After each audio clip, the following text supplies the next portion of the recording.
તો જય હરમન દાદા મિત્રો, તો આજના મારા હરમન દાદાના બ્લોગમાં તમારું સ્વાગત છે।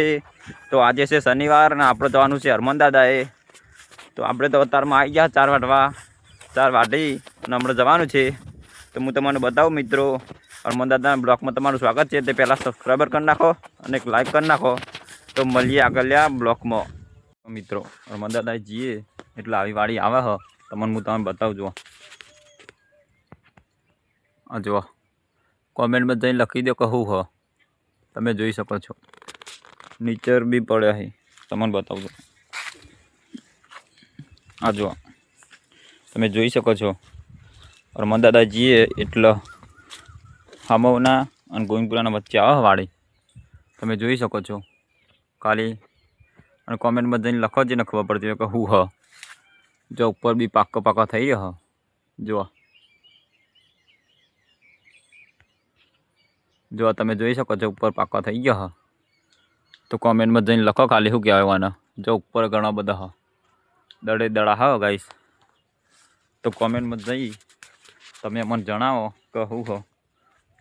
જો હું તમને બતાવું આગળથી, જુઓ ગાઈસ આટલો બધો હ। તો તમે કોમેન્ટમાં જઈને લખો ખાલી કે આને શું કહેવાય। મને તો ખબર નહીં, પણ તમે લખો શું કહેવાય।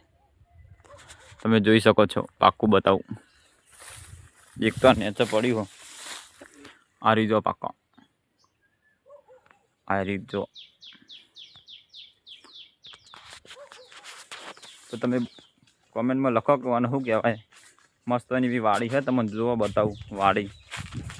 આવી હે વાડી, આવી વાડીમાં હ, તમે જુઓ ખાલી ખાસે બધા છોડો બીજા પેલી બાજુ હ। તો આ વાડી હ, તમે કોમેન્ટમાં ખાલી મને જણાવો। જો કોમેન્ટમાં તમે મને જણાવો, ઘણું બધું હોય અંદર લેબું બેબું, તો હું તમને બતાવું આગળ। અલી મિત્રો જો અમે આવી ગયા છીએ સમૂહ હરમન દાદાના મંદિરે। જો